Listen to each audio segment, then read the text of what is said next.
Today I just wanted to make a little video, give you a chance to have a look around the aeroplane. So it's been flying for, let's see, almost a year now, a year next month. So I haven't gone to any special trouble to clean it or anything, and you'll see there's a bit of paint missing and there's a few bugs stuck to it, but anyway, that's not what we're here to look at. So I guess we'll start at the front. Use 4 clips to hold the cowling shut. Got the Bob Barrow's IO 540 here. You can see the oil cooler. I've just had to modify this so that it wasn't hanging off the baffles. So it's down here now. It was hanging on the back of the baffle there. We found we got troubles with the baffles cracking just through here. So we've moved it down to there. Got it's a Vitamin exhaust system, single heat muff there, and you might notice the cowling's slightly longer than usual. It's just an inch or two longer. We've got a prop with the extension, so you can see the spinner sits forwards ever so slightly, and that is to make room for our intake housing down there. So you can see there's a inlet in the front of the nose bowl just down there. That's about a 3-inch or just slightly less, 3-inch inlet, and that goes into a little housing there, and you can see there's a flexible connection and then a conical filter. So that conical filter goes into the throttle body, which maybe you can see back there is rotated through 90 degrees.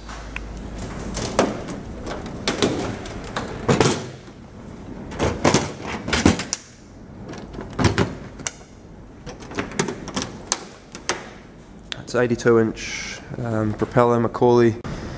Okay, we're running the Goodyear 26-inch tyre, which is more like a 24-inch if you put a measuring tape on it.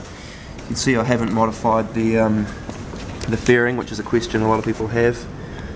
There is enough clearance in there. I'll just put my hand so you can see the scale of it. Doesn't look like a lot of clearance, but we haven't, as you can see on the sidewall of the tyre, there hasn't been any contact, and we run these. I have been running them down at 8 psi, just brought them back up to 14 now. The 1.8's just a little too soft. Double puck brakes, those are Grove wheels and brakes. You can see the exhaust there, cowl flaps, obviously the comm antenna, transponder. We've just got little boots that seal off the top of the shock struts. Let's see, so coming around to the pilot side, here's the cockpit. So I'll flip this on real quick.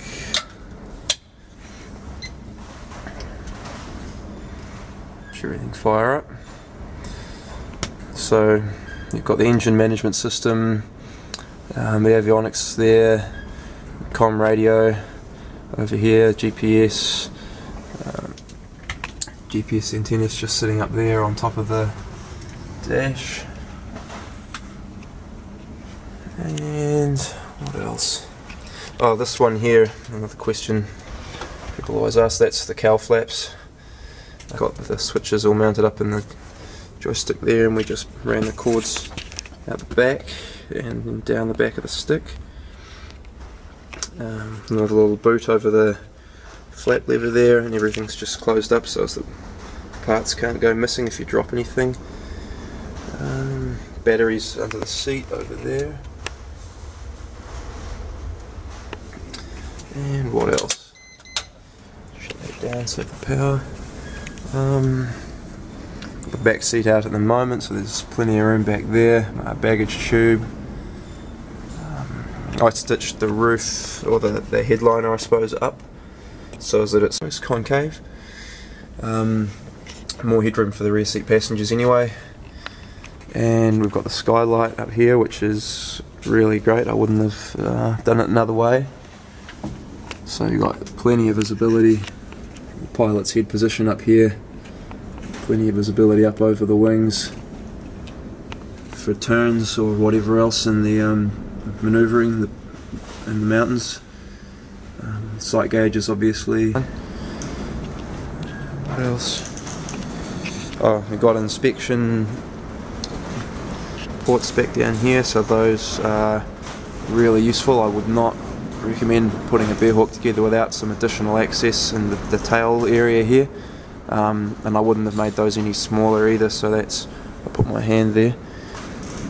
It's easily enough to get your arm into and reach all the way back. You'll find you'll need to use those just during maintenance. You can see the leading edge of the horizontals taken a fair bit of a bashing. I haven't gotten around to repairing some of the bigger ones, so they've just got a little tape on them at the moment. Streamlined flying wires on the top, and underneath we've got the straight rod, so they tend to take a few stones as well with all the riverbed landings, so I'm glad we didn't go streamlined under here. What else? Had a little bit of rust on the tail wheel there, but otherwise it's holding up really well. As you can see, it's taking plenty of knocks as well from stones. We'll have to take that off and repaint it at some stage, but at the moment it's doing just fine.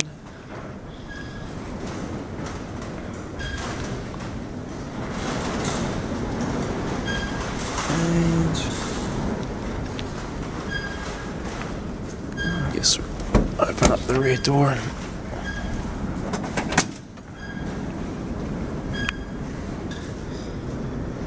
Oh, we've got we ended up putting little seals on the edge of the door here. You can see a little bit of wear from the paint there.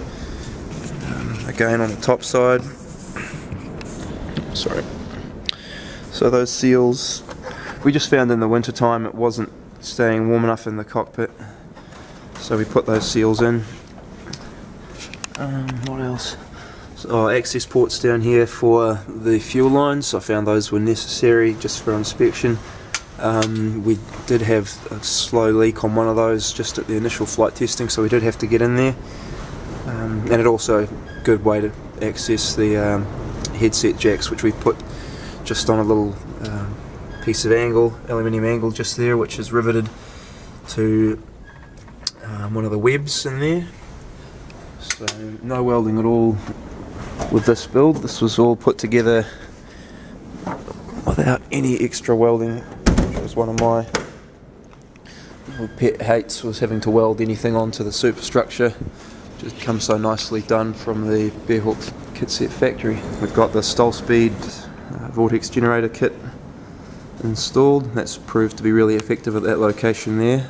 I can't remember off the top of my head exactly what the measurement is, but it's positioned so as that the stall angle of attack, they're standing as tall as possible and maximising the amount of airflow they're cutting into. And then just another view of the skylight from the outside. A lot of bolts or dome screw heads visible out there, but it looks a lot tidier from the inside. And we're just using the Bearhawk design fuel caps. They're a little tricky to get used to start with, but now that we are used to them, they'll work just fine. And so if we come around the front here,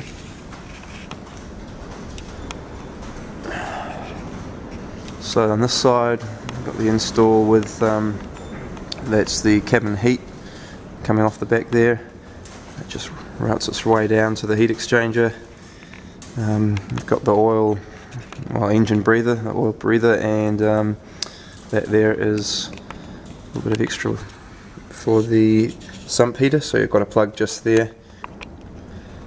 So you just plug that straight in, and that heats up the sump in about an hour to operating temperature.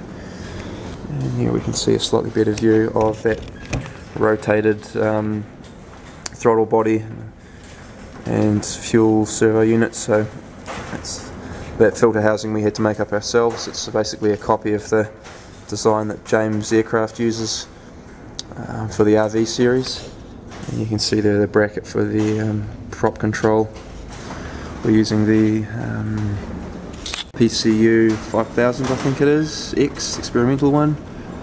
And as you can see, a little bit of a joint on the baffles there, so we've actually got a sort of almost like a plenum coming in at the front, and then we use baffle material just back from there around the top.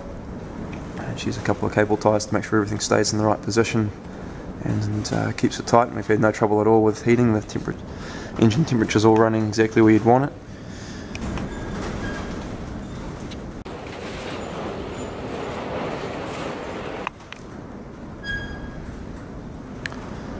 So that is our Bearhawk.